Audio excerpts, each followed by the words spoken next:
Elon Musk, bahkan Steve Wozniak, sang co-founder Apple, baru aja menandatangani sebuah surat terbuka tentang penundaan eksperimen AI. Bahkan surat ini juga ditandatanganin sama banyak founder dan co-founder perusahaan teknologi terkemuka lainnya. Sebenarnya apa sih isi surat ini? Kita akan bahas di video kali ini, yaitu ancaman AI bagi kemanusiaan dan penundaan eksperimen AI. Apakah AI seberbahaya itu?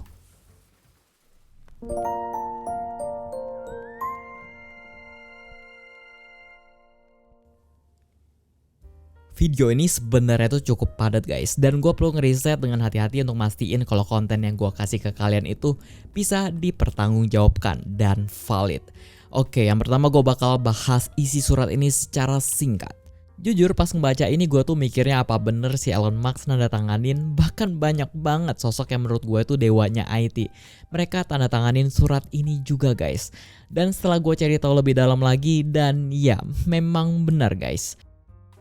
Dan berita ini tuh sebenarnya udah dikutip sama beberapa media besar seperti Reuters bahkan The Guardian. Inti dari pesan ini tuh adalah permintaan untuk penghentian pembuatan sistem AI yang lebih sakti dari GPT-4 guys selama 6 bulan ke depan. Bahkan kalau penghentian itu nggak dilakuin, maka pemerintah itu diminta untuk turun tangan guys. Lalu sebenarnya kenapa sih sampai dibutuhkan penundaan? Kita akan bahas di video kali ini.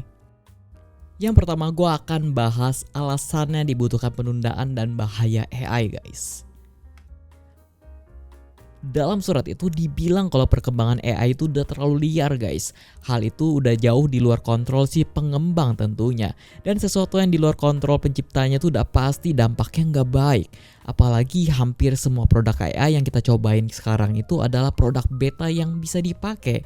Dan walaupun mereka udah nulis beberapa hal seperti ini, lalu ini, si pengembang pastinya nggak punya kontrol untuk mastiin si penggunanya bakal ngefilter lagi hasil dari yang udah dia dapetin dari ChatGPT, alias manusia modal copas guys.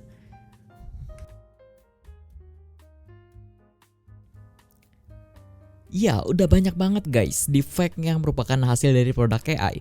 Mulai dari video Obama di 2018 yang sempat heboh. Lalu ada lagi video Gal Gadot. Selain itu juga ada yang pakai ini untuk minta transferan duit guys. Ya, untung aja ini bukan zamannya lagi papa minta saham guys. Ya, memang seserem itu. Apalagi beberapa bulan ini hasil dari produk AI itu udah semakin keren dan susah dibedain dari yang asli. Karena yang asli cuma yang ada badaknya guys. Selain itu juga kalau sebuah model AI punya kecenderungan untuk kasih informasi fraud dan produk ini digunain secara massal, iya pastinya bakal nimbulin misleading information dalam skala yang massal juga guys. Jangan dulu kalian ngebayangin tiba-tiba ada robot ngetok rumah kamu terus bawa cambuk dan nyuruh kamu kerja rodi. Ya, hilang kendali untuk sekarang ini lebih ke arah software guys, serta dampak nggak langsung yang kita rasain.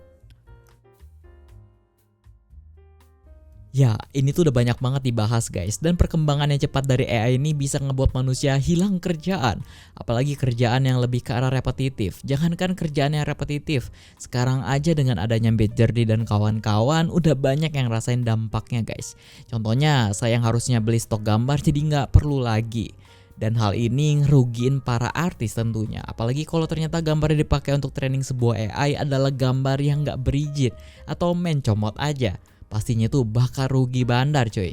Dan memang bakal ada lapangan kerjaan yang baru, tapi pastinya itu perlu skill khusus dan gak sebanding dengan banyaknya pekerjaan yang hilang. Karena balik lagi, saat saya bekerja bikin program, pasti yang saya pikirin itu adalah efisiensi. Mulai dari user experience sampai kasih input seminimal mungkin supaya gak perlu banyak orang yang input. Ya, apalagi sebagai seorang user, kalau bisa install program di handphone itu sesedikit mungkin guys, efisiensi.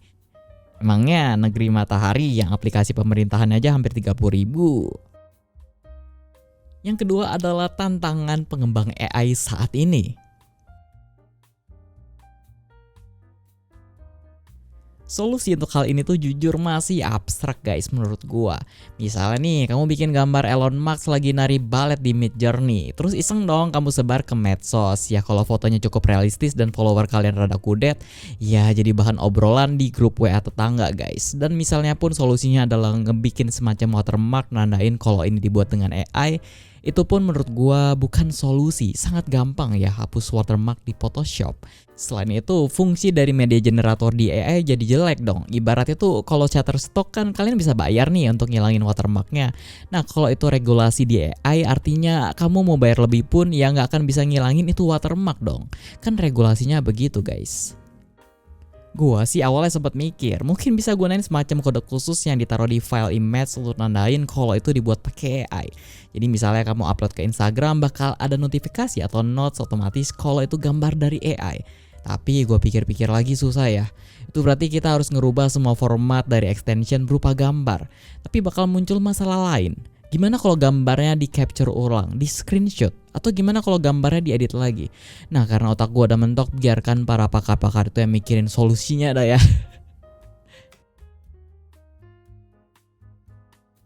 Iya, memang AI itu sama sekali belum ada regulasinya. Bahkan kalau kamu bikin AI sendiri pun gak ada yang larang, jangan kan AI bro. Regulasi mobil autopilot pun sebenarnya itu masih dalam proses pengembangan dan belum mengikat secara hukum. Yang produknya itu udah ada di mana-mana. Makanya waktu ada kasus kecelakaan Tesla di 2018 baru deh semua pada panik. Tapi regulasi yang terlalu ketat juga bakal memperlambat pengembangan teknologi.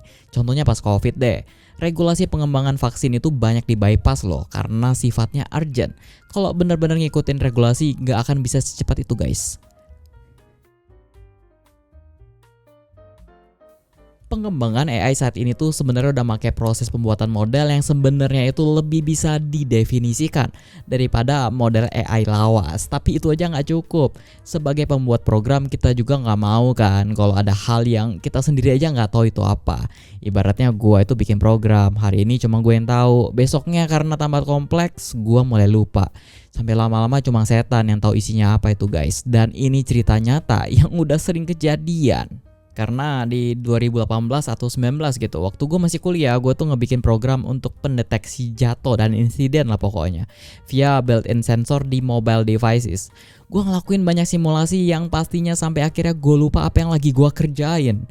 Dan itulah yang memang terjadi di sebuah model hasil machine learning yang disebut black box namanya. Ya namanya juga machine learning, jadi yang bisa dikontrol itu input terus outputnya dan proses pembuatan modelnya. Dan di proses pembuatan model ini sendiri algoritma dan parameternya itu banyak gile guys. Gua nggak akan sebutin di sini satu-satu. Dan pastinya para engineer tuh butuh kontrol yang lebih supaya seenggaknya bisa hasilin sebuah model AI yang jauh lebih aman. Terus dampaknya ke pengembangan AI gimana? Oke, 6 bulan itu menurut beberapa orang singkat guys. Tapi di dunia teknologi yang berkembang serba cepat ini, 6 bulan tuh relatif lama. Dan penundaan ini pastinya punya dampak yang signifikan terhadap kemajuan teknologi ini sendiri. Yang menurut gue itu lagi dipandang sebagai teknologi yang paling booming, yang paling keren lah sekarang itu lagi ya meledak guys, lagi hype. Di luar itu juga hal ini ngebuka kesempatan untuk kompetitor yang baru masuk untuk catch up sama teknologi mereka. Dan bisa jadi bakal ngegeser AI yang paling canggih sekarang. Namun tetap banyak sisi positifnya bagi pengembang. Salah satunya tuh perusahaan bisa punya kesempatan untuk evaluasi dan perbaiki manajemen dalam pembuatan model AI. Sehingga saat sampai ke tangan user, AI itu tuh udah cukup matang untuk digunain guys.